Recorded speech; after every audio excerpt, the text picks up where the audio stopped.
Well, life just keeps coming, man. It keeps coming. The days keep piling, just like today, January 7th, 2022, folks. This is the Crushing Iron Podcast. We are episode 545. Double look, and you were accurate. I am accurate, and I'm also accurate in my observation that on the coldest day of the year, you're barefoot. Yeah, I am. You're channeling your Wim Hof today or something like that, but you're barefoot. It is an absolute frigid day here in Chattanooga. I woke up this morning, it was 9. It is cold. Last weekend we were in shorts and a t-shirt. We barely missed. Apparently, not that there was any pictures on Facebook or anything, but I heard there was snow. I could have sworn. Did it snow everywhere? I heard there was some snow. I mean, my mom, of course, got in Nashville 4.5, 5 inches of I don't know, the time that you lived in Nashville. I did too. We maybe once in 20 years never got that much snow. It was usually like a soft, barely covering the grass. That was like snow for Nashville.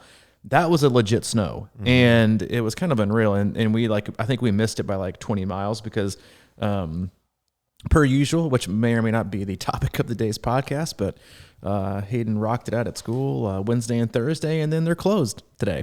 So everything's closed. Everything's closed. So he is back in the lobby watching The Grinch again with a beautifully catered lunch that myself provided with a peanut butter and jelly, cheddar rice cakes, yogurt, and cheese. And so we'll see how long he lasts in there before he comes in here asking to do something. But that's it. We hope you've had a great week so far and a great start to the new year.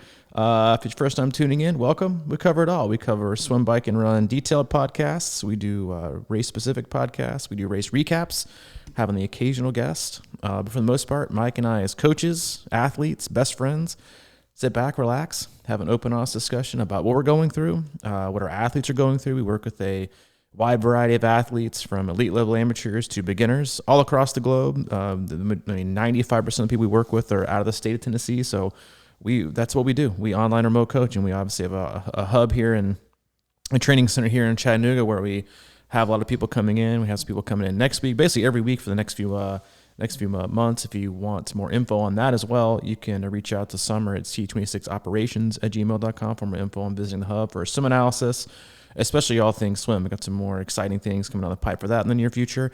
We also have a Facebook group, Crushing Iron Group. If you want to be a part of the conversation there, we'll oftentimes have the the posts and the topics in there drive the communication of the day when we're not digging through training peaks and correspondence with our athletes and kind of taking the general vibe of the team. That also is as a usual driver of the podcast. When Mike and I are, swinging and missing on our own stuff, we always have a repertoire in our. We have a large bag of tricks of athletes with lots of life and obstacles, and we'll use that. But that's it. We just try to really honestly have a sit back and have an open, honest discussion about life and triathlon and how it fits into it. We're not experts. We're not professionals.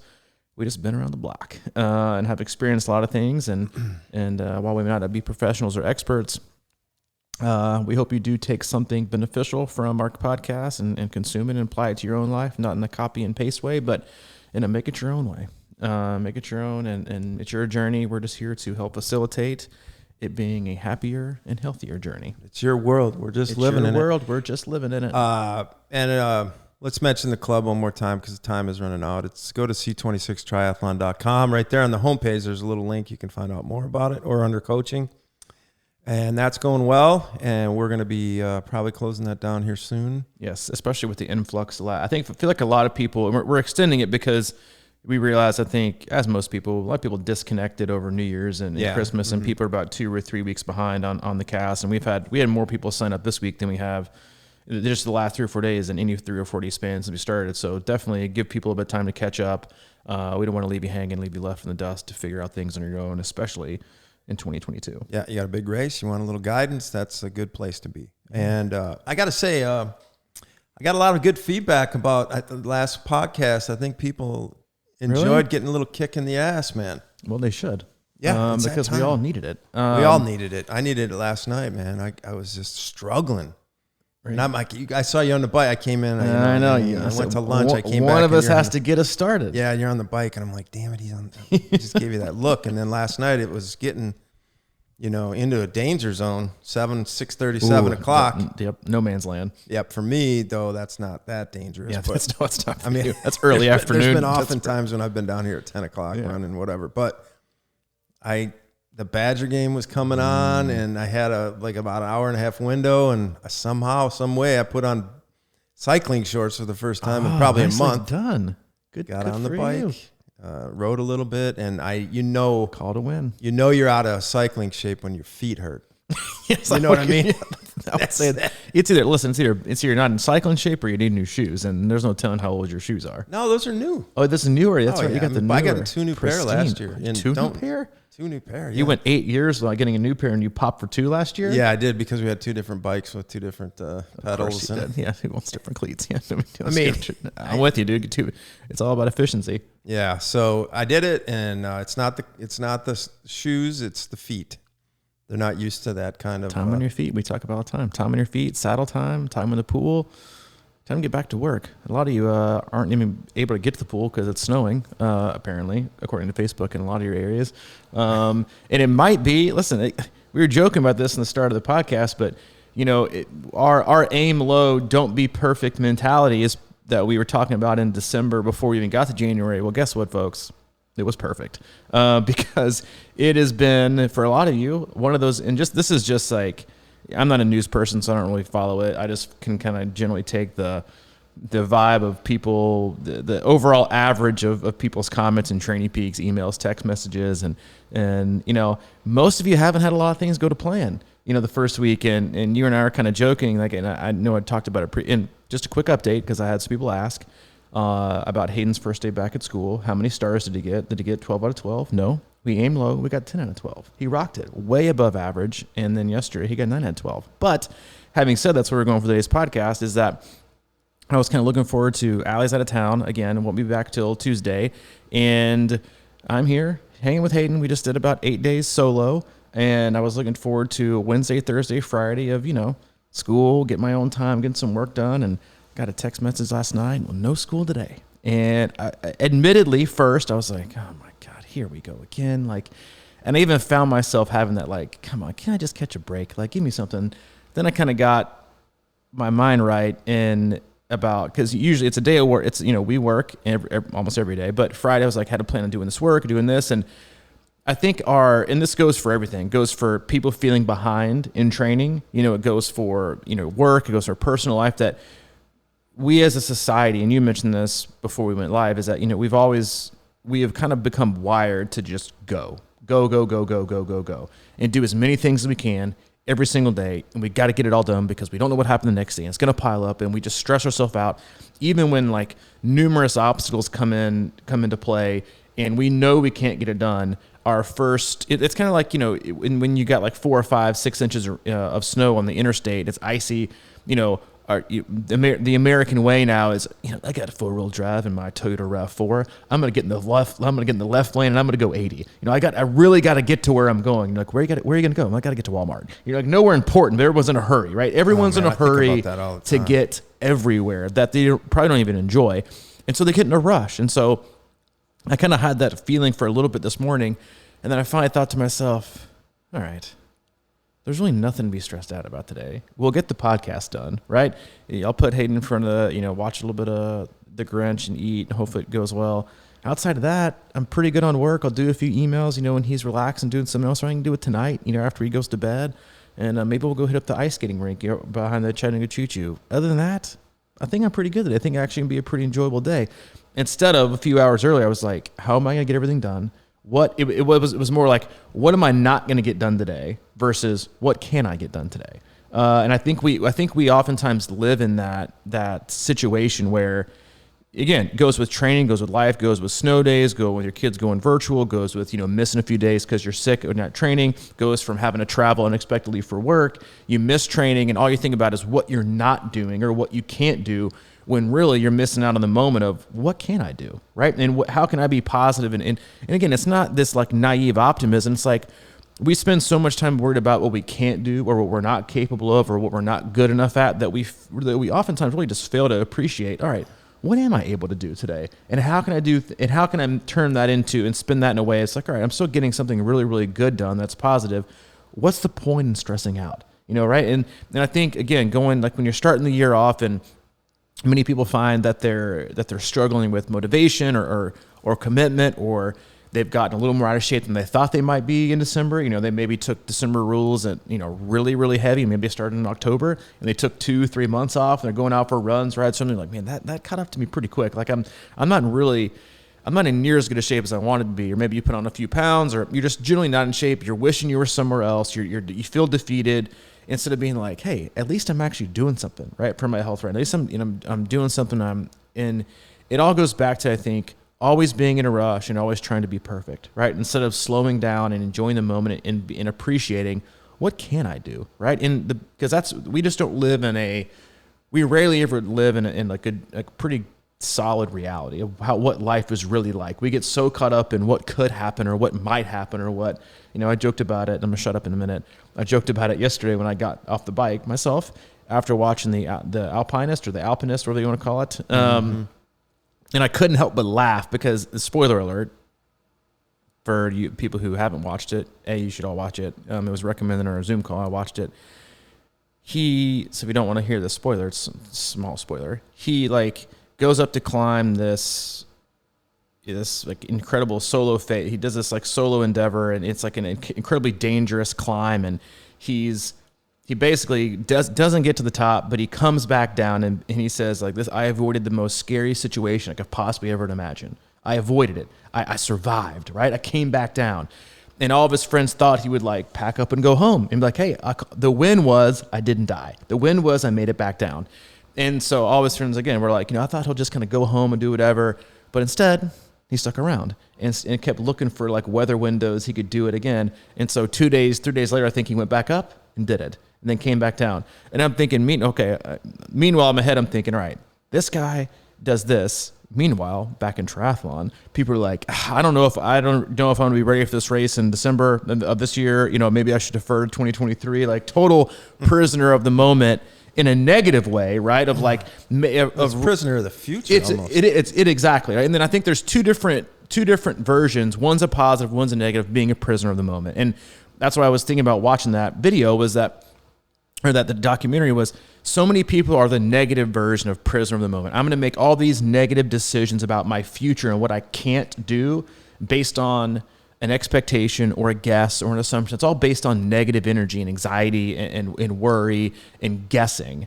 Or, like this guy, you could be a prisoner of the exact moment that you're in. What is it worth? What is it really? Is it good? Is it bad? And then just kind of see it for what it is and not make this like lasting judgment of, I guess the weather wasn't right today. I guess I'll never climb the face of this mountain ever again. Instead of it was like, all right, maybe I'll wait a few more days and see what happens, right? It's like that. It's such a total shift in such a different mindset from one athlete to the next or one person to the next of the woe is me, I can't get it done ever for the whole year versus this is just right now. And what I can do right now is actually find ways to look at things positively and enjoy the moment and maybe, detach myself from the chaos and other stress in life. Like, all right, what can I do today that's going to be beneficial? I can't go bike. Maybe I can run. I can't go run. Maybe I can swim. I can't work out today because, the roads are closed. My kids are at home and I don't have access to this. So what am I going to do? All right, maybe do some push-ups or some squats inside the house. Like, just make the best of it and stop obsessing about what you can't do and start being steadfast in what you can do. What's that show called? The Alchemist? No, it's let me say it like the Alpinist. I think it's like the Alpinist. There's a show I think called the Alchemist. The Alchemist. That's where I want to go. The Alchemino Penis. Is that whatever you want to call it? Yeah, that's it. Man, the hardest thing in life, I think, is living in the moment and just being in the moment. There's a lot of things with that. I coach a lot of people who are going to be doing their first Ironman. I coach a lot of people who have done several, and they will typically think about them a little bit different, I think. And I always try to remind myself when I went back to when I was doing my first one, because you're just so obsessed with that day and that future and that whole thing. And the reality of it is like what we always say is just like, if you're out doing something, and a lot of times I'm like, how precise can a training plan be? You know what I mean? It's like, if you can get up today and go do something and be within the integrity of the plan and work, if you're feeling good, working hard. If you're not feeling good, just kind of take it easy or whatever. So you're ready for tomorrow and you're ready for the next day or whatever. There's so much more. And look, I'm not the best at it, but I just notice it when it happens. There's so much more joy if you can just be in the moment and not worried about things like that. Like I'm already worried about, we've got a heater out in our hallway. It's like one of those wall heaters, and I'm thinking about it, and I'm trying to get out of there because there's nothing I can do. I call them and they can't come out. But like, another good example is when you get a package, right?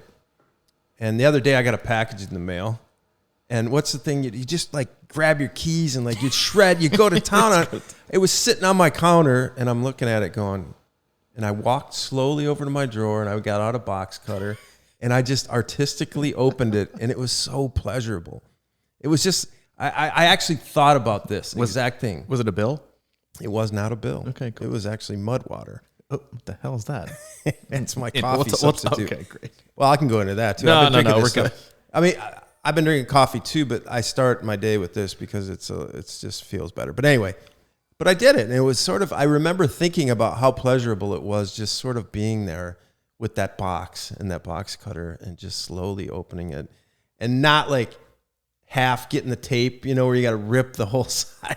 It's just such a, microcosm. So where you have to return it, you can't because you've like ripped into the package. It's like it's sort of, but I think that's a microcosm of how we can train, and as I said, I came in last night and, I haven't been riding much at all. So I'm just sitting there going, and you're always lean towards, man, I want to go back and prove I'm still where I was or whatever. And it took so much willpower to just, I went on the watt bike and I punched in a little easy ride, to follow. It was that simple. And frankly, it was plenty, but you have to, just being there, and it felt kind of good. I was kind of like, okay, I'm not trying to be somebody I'm not right now. I'm just being me. We kind of talked about it the other day, being vulnerable, understanding that you're not, I'm not in, Ironman shape or anywhere near it. But today's a stepping stone, or yesterday was for today. And I feel like, you know what? I'm kind of like a little bit excited to maybe get in the pool. I was thinking about this earlier, in that we only care when we care. Right? We only care when we care. 2 weeks ago, none of y'all cared about working out today or stressing about missing a session. You weren't doing shit, right? You were enjoying Christmas break. You're in December rules. And all of a sudden, you flipped the switch. So you thought the world was just going to like miraculously fall, like, oh, Mike's got a plan, Ryba's got a plan, Billy Bob's got a plan. Let's just lay out the red carpet, and we will let your race calendar, go perfectly, and your training plans go perfectly, and you'll be totally healthy, and no snow days, no sick days, perfect. No, 2 weeks ago, you were fine missing a workout. And this week, it's like hell has frozen over and the world is ending because you weren't able to get to work. And I thought about this morning, I was like, yesterday, I was like, that's my day. I'm getting back at it. Wake up today, school's out. I'm like, you gotta be kidding me. Like, there goes my streak. I'm done. Maybe I'll, and then I was like, typical triathlete brain. For I was like, yeah, I was thinking about doing chatting 7.3, but maybe I'll push that back to, in November. I did miss today. It's like we get so caught up in when we care, but then when we don't care, everything is nice and free. And like there's something freeing about, again, it's not caring. I think it's just about putting an appropriate amount of energy and effort into the things that matter, that you truly can control, not all these things in life that we oftentimes pretend we have control over, right? And I think it's funny because we're never reminded about how little control we have until something doesn't go our way. And then how we react to it in a positive or negative way. And then how we're usually slapped back into reality, unfortunately, with most things in life is something negative happens, right? A family, a friend going through a bad experience, or someone loses a loved one. It's like, it always takes something exterior or going on with someone else to really kind of put us back in a frame of mind that's either positive or sometimes negative. And I think it's a really important time in your season where it's not, again, it's not going to, nothing that's happened, I hate to break it to you guys, but nothing happens or doesn't happen this week is going to make or break your season. None of it. Zero. Okay. Zero. But what you can do is start to create habits of being resilient and being, you were joking with me before we got on the podcast. You're like, did you have therapy this morning? Did you? You're very obstacles away. It's like because I feel like my positivity kind of like rubbed you the wrong way. You seemed like you were angered by my positive spirit this morning. No, I wasn't angered. As I rolled in here trying to get my 5-year-old set up with a lunchbox in front of an iPad. Well, it's kind of like the posting of the memes thing, right? Whenever somebody I know is not that you're negative, but like you're definitely not. I'm not saying that, but like if somebody I know is just sort of maybe indifferent or they don't really have a lot to say, and then all of a sudden I see them for a couple of days in a row, they're like, sky's the limit or whatever. They're giving me this, and I'm like, what did you just read? Yeah. What book are you reading now? Because I think that. Somebody flips a switch and they're either watching a lot of motivational videos or they're reading books or something like that, and then they start coming at you, and I'm like, hey, hold on. But no, I love it, man, because I think I sort of put pressure on myself a lot to be more like that, but I'm always thinking about things in the positive way or whatever. I think but I feel a lot of pressure about not being. I don't know. I don't want to say perfect or whatever in life, or and making mistakes. I think it goes way back to my childhood, actually, when I got called out in class a couple times. I think it still sticks with me. Yeah. Now who's going to therapy? Yeah. Right. Exactly. So anyway, I'm just opening up, buddy. Seriously. But seriously, I do think that the nature, and I was going to say that nothing this week matters, but as a coach, how when we look ahead on the calendar, how you kind of scroll down and sort of look and see what's coming up and kind of keep an eye on, make sure you're in, the right groove with things. And races are starting to show up a little quicker on that thing. You know what I mean? So it's like we feel that as a coach too, that sort of like, okay, I don't want to miss, schedule thing or whatever, those types. And, athletes are worried about missing workouts. We're worried about, maybe not, quote unquote, putting the right thing in the right place at the right time all the time. And there's always a lot of obstacles. There's juggling, all kinds of that stuff going on. So, I think you sort of internalize those pressures sometimes. So I always love it when you come in here and you're kind of like, today is, just take it by the day. And then I'm like, because that makes me feel better, because I do feel that pressure. And, of course, as training athletes, we both feel that as well. And, like I said before, I think beginners that are going to do their first big race think about it one way, and then people who have done the race, they always want to do better. So there's always that extra sort of pressure just sitting out there at the end of the year, because then you get like halfway through training, you're like, damn it, I did not do what I was going to do, said I was going to do, and now I'm going to have to go through this damn thing again the same way. It's going to be the same, and that's such a bummer. No, but where does it end? Like how much faster can you get? Well, I think you said two things there that I want to touch on. One was the last book I read was The Tacky Penguin, and it was last night before bedtime with Hayden. Okay. Number two is our attachment and our emotional and mental attachment to perfection and what we think is worthy of perfection. And we oftentimes talk about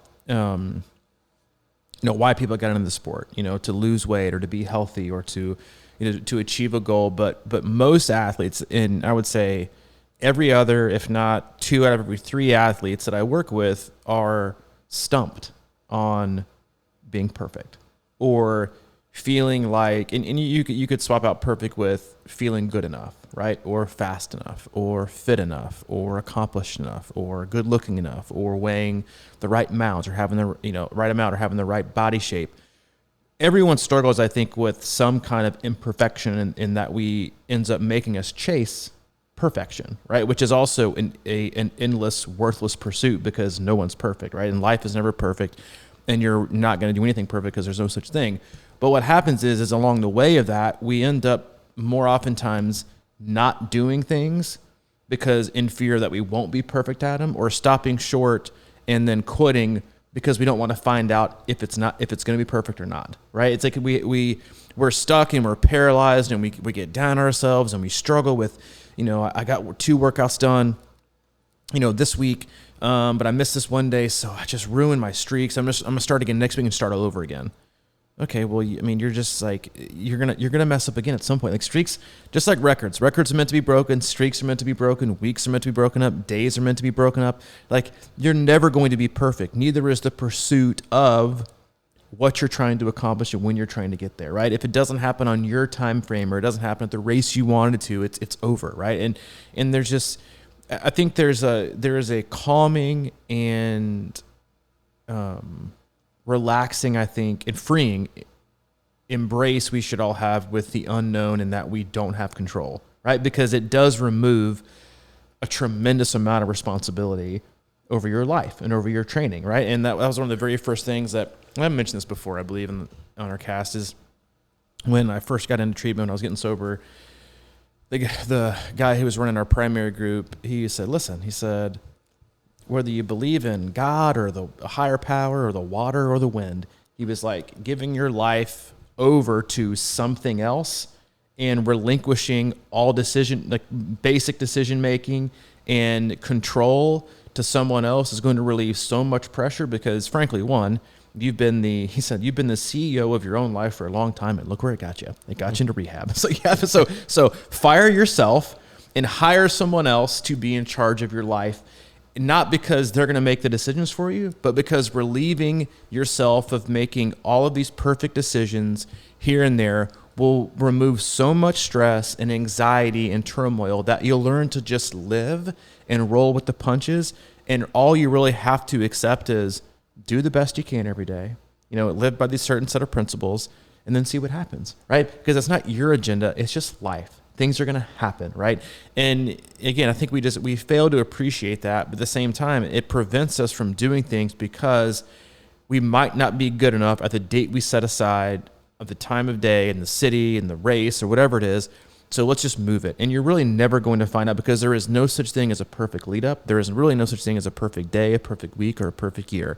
But we mail it in or we stop short or we don't do anything. So we make assumptions and we navigate and we change direction on where we're going, really based on, it's like, you take the wrong turn at mile 2 of a 500-mile route and you're like, I guess we're just going to turn around. There's no point, right? We took a wrong turn. It's like, no, ask for directions, get back on the road and get to where you're going. And I think I think that, and what you said is true, I think, about a lot of people. I felt the same way, like about, it wasn't my teachers that made me feel like, it wasn't perfect. It was like, for my dad, I don't have a relationship with him anymore, but that was how I felt growing up. It was like, nothing was ever good enough. You had to do, even if I did it right or did it my best effort, it still wasn't good enough. So then you start to have this mentality of, well, then what's the point, right? What's the point of doing it if it's not going to be good enough? Then I just won't do it. And I think a lot of people have that mentality in triathlon. They've even said it. It's like, if I just didn't see a point because I couldn't do it up to snuff. Like, well, who's snuff? Not mine, because all I care about is you get out there and do your best. I don't have expectations, for you. And I think that's the freeing part of endurance sports because it's so difficult and has so many moving parts that should allow you, in turn of sort of obsessing over perfection, understanding that you're probably due one perfect race in your life. The other ones, never going to happen. And to me, that should be freeing in that, oh, well, no lead up is going to be perfect. Then why do I keep expecting everything to go perfectly and basically paralyzing myself en route to something that's never going to happen? Yeah. That 500-mile journey, turn around mile 2 thing, that resonated with me. How many times I've thought about turning around after I got out of the swim. It's like, what's the point here? But really, it's, what you're talking about is faith, right? And having faith that things are going to work out. And I think that's obviously the deepest, asset we can all have in a lot of ways. And my best Ironman race ever, I was sick 3 days before. Mm-hmm. You good training all the way up, felt really good about it, and then I got sick. And then I was like, well, it was kind of that thing where I had to let go. I'm like, well, I'm going to go do it. I wasn't like deathly ill, but I had, pretty bad cold or whatever in Chattanooga here 6 years ago or something. And I let go, and I kind of let go of expectations and the rigidity of everything. And I was just going to go out and just do what happens. And I think that's why I always talk about, along with that, just being able to let go and not put pressure on yourself and having confidence that, things are going to work out. Because if you sit there, like I said, I would say is when you get out on that pier and you're about to jump in the water, if you're thinking about the finish line right then, you're in deep trouble. You just have to be in your box. You have to be swimming in the moment and kind of enjoying the whole experience, or else everything's going to go. You just put too much rigidity in your bones and your muscles trying to, and that's just a microcosm. I always think of like Ironman racing or halves or whatever as microcosms of life. You can really break it down. It's like you want to go to that finish line, but you can't be there like when you start.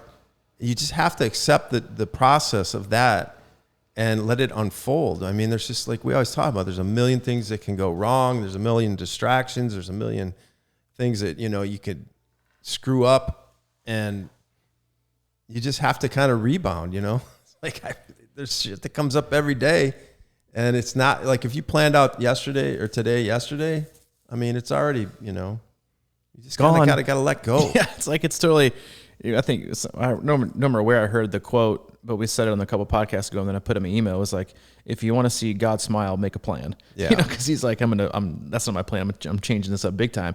To me, it all just comes to what you allow your baseline of acceptance to be, right? And I'm the same way. I've thought about quitting almost every race I've ever been in the swim, even though I'm a good swimmer. About 200 yards in, your arm's already on fire, because all the blood's going to them, and you're like, I know I've done this a million times, but man, this is uncomfortable. How am I going to make it the whole way? And then you're just like, well, I'm kind of stuck, so I better go ahead and go to the finish. And you're like, all right, I'll keep it going. Same thing goes for about every mile of the run when I get off the bike. I'm like, this really sucks. And then you just keep going. And then all of a sudden, the level of discomfort becomes the new baseline, and it's no longer a surprise. Right. And I think that's like, and I've had conversations like this before with people talking about certain periods of my life. And they're like, how did you make it through this period? Or how did you, like, well, at some point it just became the natural day. Like it just kind of became an everyday type of thing to where it was kind of just like the baseline. So like now when I look at things, I'm like, man, it's not really that bad. When you learn and you accept that, like you said, life isn't going to be perfect. There's always going to be obstacles. It's just about how you react to them. Then your baseline of acceptance of what is good or bad, or just basically throwing those words out of your vocabulary. It's not a great day or it's a bad day. It's not a good day or a bad day. The day isn't ruined. The day isn't made. This day is just the day. When you start to approach things like that, then you remove the scale of kind of keeping score. Was it a good day or was it a bad day? Was it a great workout or a bad workout? It just is what it is. Because when you stop grading yourself on perfection or falling short or the perfect week or the perfect race, then you stop grading it. Then you become so less critical with the pressure and the perfection you're trying to find. Then you just kind of allow things to happen as they are, and then what do? You find more time to enjoy it, right? You find more time to be present in the moment. In the time you're doing, like going back to the documentary, he was saying like the documentary is about him and his solo attempts, and the people doing the video were like, it was maddening that we were I kept trying to picture you in this situation, like how you'd have gone total apeshit. It was maddening. We're trying to do a legit documentary about him, and he would just go do things on his own and like not tell us, because he was like, they were like, it was something very noble but frustrating about what he was doing, is he didn't want anybody there to be a part of it. It wasn't, which is the opposite of humanity in 2022. We want everyone to be everywhere we are all the time, whether it's what we're eating for breakfast on a freaking Friday at McDonald's to every run or Twitter. It's like we want everyone to be where we are all the time. He was the opposite in that he didn't want anybody to be there. He wanted that experience all for himself, but to really get the most out of it and not have someone there watching, because it wouldn't be true. It wouldn't be, he'd be distracted in a way. But now what we do is we run, we ride, we swim, distracted, looking at our watch, expectations. Like we don't even remember what we did sometimes because we're so busy looking at our watch or looking there. We get distracted. Or you drop zone because you're watching a Netflix show and you were supposed to be doing this, but you kind of just you're playing on your phone and you're watching a Netflix thing and you're pedaling at the same time. You're like, what? I don't even know what I was doing, right? Mm-hmm. So you kind of lose. Like driving. Where the hell? Where exactly? It's like I missed my exit. Like, shit, was I even watching the road? Yeah, like you miss it. And we joke about that with swimming sometimes. It's so much like reading a book. You zone out and you can go through 4 or 5 pages and you're like, what did I read? And you got to go back, because that's what people do in swimming. They just get in the pool and they try to work on, their early catch for a 50, and they just choose to swim straight for 500. All of a sudden they're like, wait a minute, when did I even stop thinking about my catch? I don't know. I don't even know how far I swim. God, I got to start over again. And it's just, we really struggle, I think, with being present, because like you said, we're always thinking about the past, right? Where we were, what we didn't do, what we got to catch up to, right? The past version of ourselves that's faster and more fit, or has a different life, right? The single version of ourselves, versus the now version of ourselves that might be married with kids in a different job in a different state, or the future, right? Of where do we want to be? What do we want it to look like? The race that we have, and how perfect it's going to go, and how quickly can I get there on this date? That most people have generally no idea about what's going on in the present, because all you're thinking about is the past and the future, right? And so you're just constantly living in those two places, and you're not really enjoying and being free in the moment you are, because you worry about what you didn't do.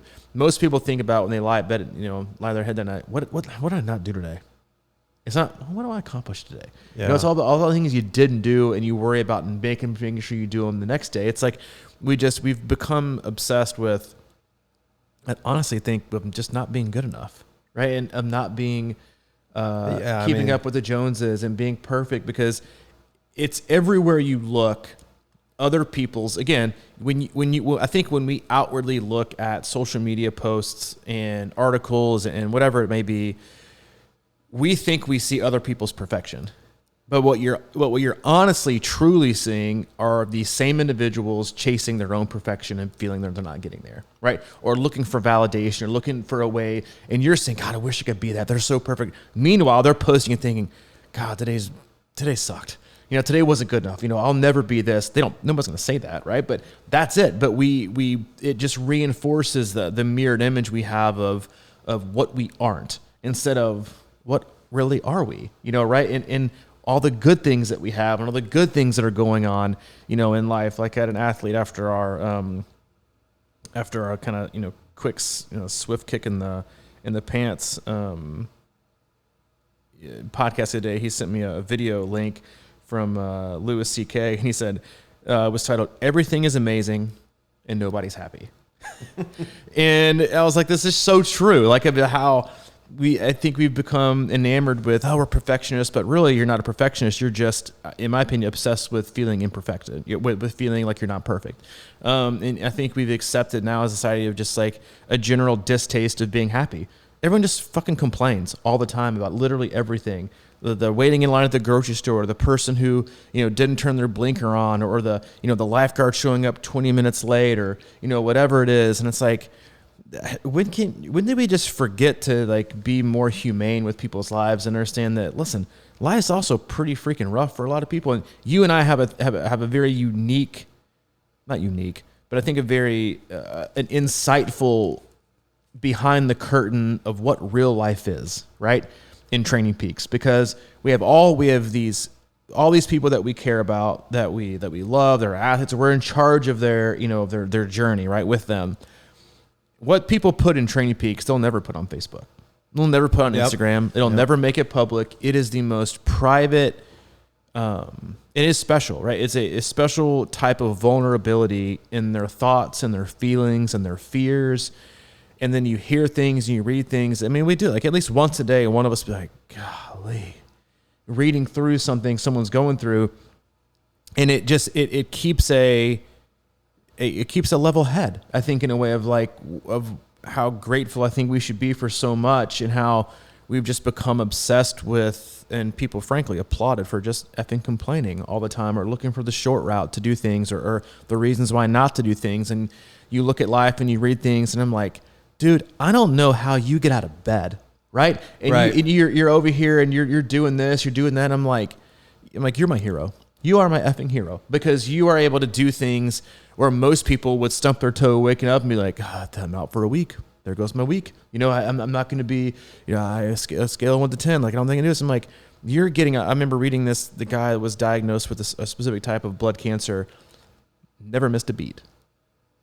It was the most grateful, had the most gratitude. It was like, this is saving my life right now. He had this, and I was like, good God, I wish I could bottle up this kind of attitude and give it away to humanity and how we tend to see things and how we react and how we choose to how certain people do power through and make the best of things versus obsessing about what we can't do, what we want to do but couldn't, or what we did do and it wasn't good enough. And it's exhausting and frankly nauseating to watch and listen to. And then you have the one or two people that more than that, but then you kind of get reminded of like life gets kind of slapped back into perspective of what really matters most. Yeah. And when you do that, that's when you're in the most, I think, healthy mindset of being in the present instead of being so distracted in those thoughts and feelings of imperfection and the can'ts and the can'ts and won'ts. Yeah. I mean, when somebody's going through something like that and, you know, whether it's a, you know, chronic illness or whatever like that, and then you're diagnosed with it. And I often wonder if, you know, like I'm such a big believer in how the mind impacts the body and things like that, that sometimes I think that those chronic illnesses or whatever they are sort of self-imposed in a little bit of a way because of all that pressure we put on ourselves. And then maybe because I see that all the time too, when people kind of almost feel more grateful when they discover something's wrong or whatever. And I feel like maybe that helps take away, that helps them let go. I mean, think about how important that is to be, we're talking about being in the moment, but to be able to let go and not obsess about things that really don't matter, you know, and it's just so hard sometimes. And like you said, man, I mean, I've been there where, you know, I've been in like a really bad place, you know, and I'll go to, you know, I've always tried to push myself out the door and just to do stuff when that happens. And, you know, my 16-mile run the other time was kind of a good example of that. But like even if it's just going out to see music or do something to get in society, get in around people or whatever. But I've gone to concerts, you know, outdoor concerts or something in the past where I've literally taken selfies. I've been by myself and I've been miserable and I've been like, hey, how great is this? Right. Sorry you're missing out. Yep. This is the best thing ever. And I think people do that. And I don't think it helps people when they're struggling with it sometimes. And I wonder, but back to your alchemist guy, thinking about the idea that you're doing it for yourself and you want it to be your own experience. I really, like when I think back to some of my greatest training rides, other than that one day at the Trace where we rode 100 miles in rain and thunderstorms. The other one was, oddly enough, I was at the lab running and it started raining really hard. Everyone left and I had a hour and a half run or something. And I had just started and it started storming and I was out there and I was looking around and nobody was there. And your thought is like, I wish somebody would see this, but nobody was there. Mm-hmm. Like I was the only one out there. It was scary a little bit, you know, it was puddles everywhere and it was just pouring and there was kind of some thunder and lightning going on. I didn't care. It's just like, it was the most magical. In fact, I think that was the year I was training for Wisconsin, the last time we did it or whenever we had that podcast up there. And I got done with that run and I was like, all right, I'm ready. I mean, it was just this sort of inner reflective moment that really told me that I had what it took, you know, and I didn't need any encouragement. I didn't have anybody driving or dragging me along or any of that kind of stuff.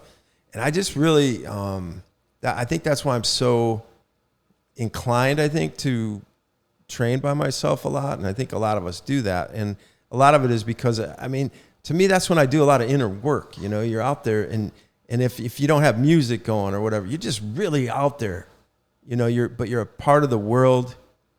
And I think that's always the goal, is to feel like you're one with the world, even when you're alone. And that's one of the hardest things to do. And I think it's a great thing to practice. Being truly alone is like something that never happens anymore for anyone, because we always have company. Right, whether it's your own thoughts that are negative, or it's your phone, or it's the TV, or something. Something is always we always have access to something very, very quick to not be alone, right, with our own thoughts or to do things. And I think doing those types of things, like if I go back and remember like the best times or runs or rides or swims that I had, and I found myself just kind of stopping and enjoying the moment and smiling, I always remember thinking, oh, you should totally take a picture. Then I remember like, no.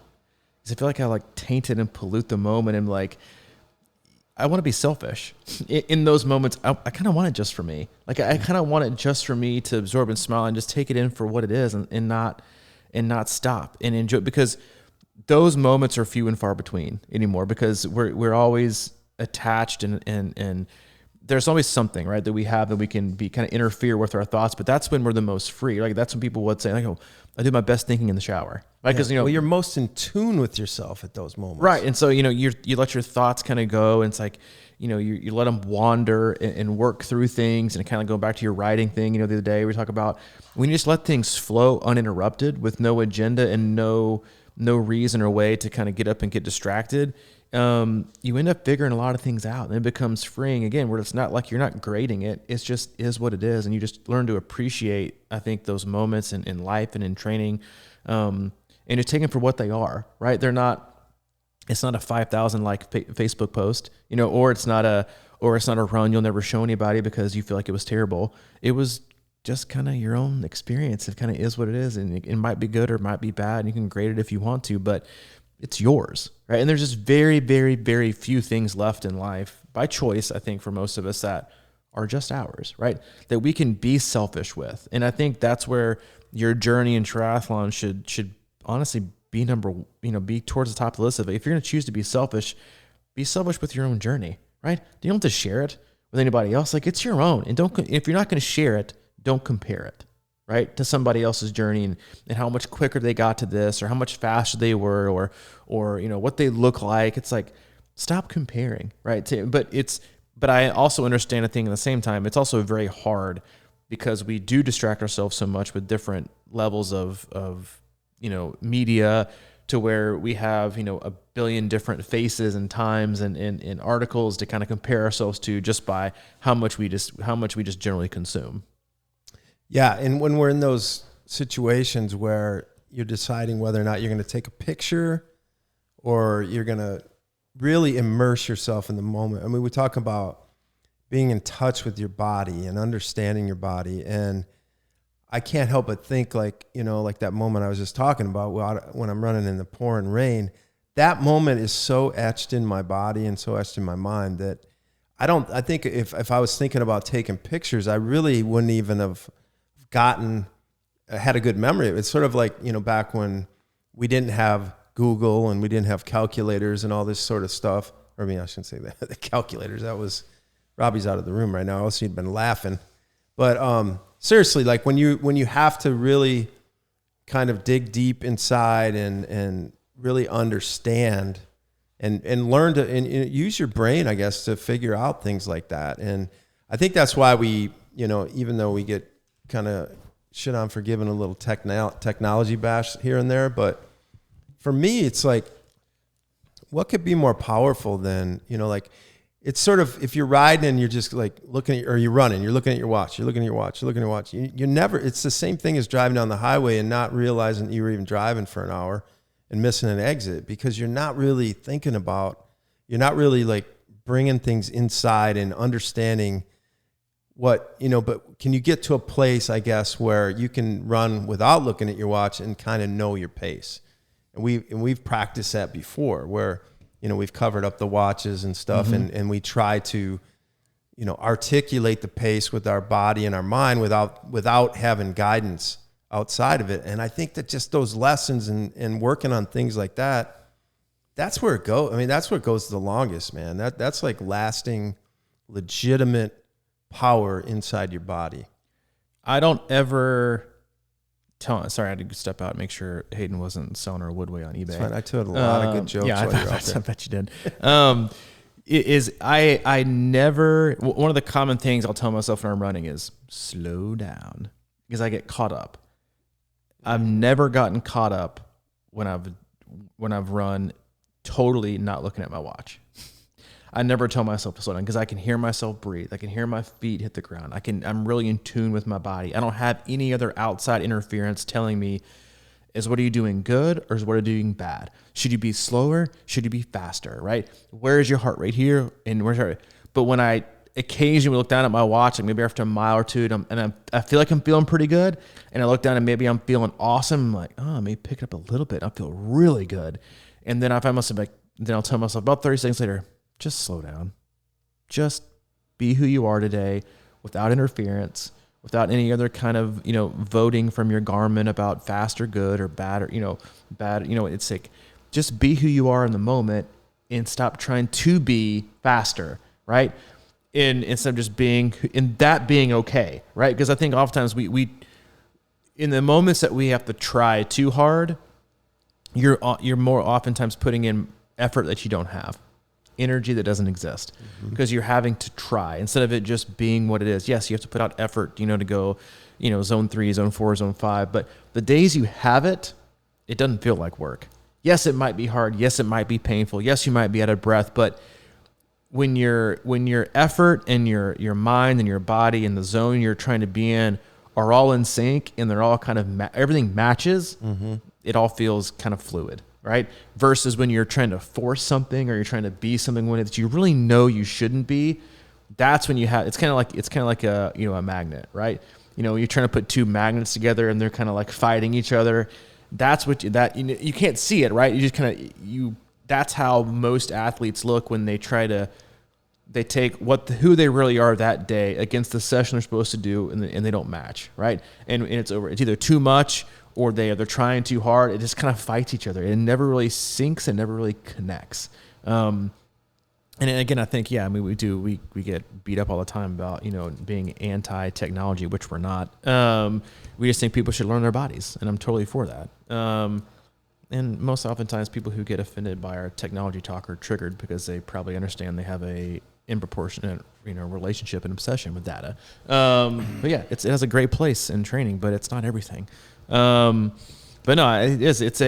Listen, if there was ever a time, the time's now, to detach from looking beyond the hour that you're in or the session that you're in and jumping to conclusions, right? I'll kind of leave it at this. Like you should approach every day, or kind of accept every day. Like we tell our athletes, workouts will go, 10% of the time you're going to feel like a hero and it's time to go pro, right? The other 10% of the time, you're going to feel like it's the worst workout ever, and you're going to almost hit publish on putting your bike on eBay, or the pros closet. And then the rest of the time, 80% of the time, it's just unremarkable is what it is. And the best time to make decisions are not in the 10%. It's not in the, God, I feel like I know I signed up for a sprint to do for my first one, but I don't know. I could probably do an Ironman this year. That one went really well. Right. Don't make decisions then, and then don't make decisions on your bad day. God, I know I signed up for this, but man, I'm really thinking I've got. You think I'll be ready in 10 months? Because I don't know after today. I'm like, oh my God. I'm like, just shut up and move on, right? Yeah. It's just it's don't make decisions during those because you won't want to make decisions the other time. Just see it through, stay the course, and then honestly, it's really not about choosing to be positive. It's just about choosing to let things go and find something to do versus complaining about what you can't do. And just like we did today's podcast, we hope you enjoyed Mike's jokes while I was gone. Hope you enjoyed me trying to pronounce alpinist, or alpinist, or a pianist. It could be who is it? Al Pacino's penis. I don't know what it's called. Who knows what it's called? But it's about climbing and ice. You should watch it. It is. And you We're should gonna watch this. Yeah, you should watch it. They'll probably see a spike in there. They won't see a spike. Google will see a spike, and trying to sell it out, sound it out. As always. Ass hanging out of his jeans.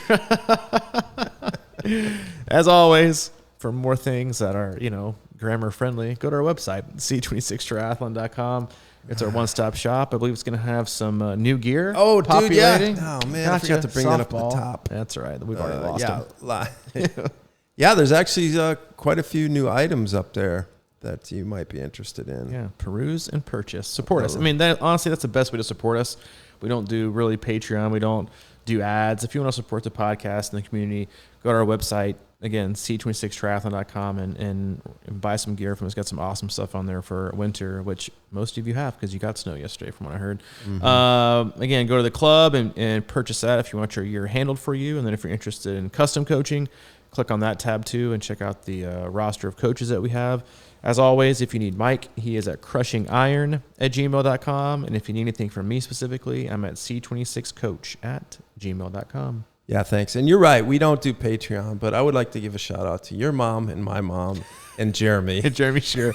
For supporting us on Patreon. Yeah, baby. It's out there if you guys are it's interested. Out there. I don't even know what the handle is, and I don't even know where the money Crushing goes. Iron, man. No, it goes in somewhere. Does it? Okay. It used to go in my bank. But Okay, because it goes into our. Who knows where it goes? Well, It goes into C26 escrow. Yeah, That's we're where thinking it about goes. launching another program, Patreon-ish. Let us know if you think that's a good idea. Yeah, we'll do it sometime. Some unique items. Figure it out. Yeah, we generally have people said like, hey, set up something so we can donate. Listen, if you want to donate the podcast, just go to PayPal and you can send us friends and family donation to C26coaching@gmail.com. Boom, there you go. If you want to do that and give us a little Christmas bonus, well, thank you. We'll love you. We'll send you a white water bottle or something. Yeah, we're working on the crypto donations. Here we go. All right. Well, we'll check you on Monday. All right, bud. See you.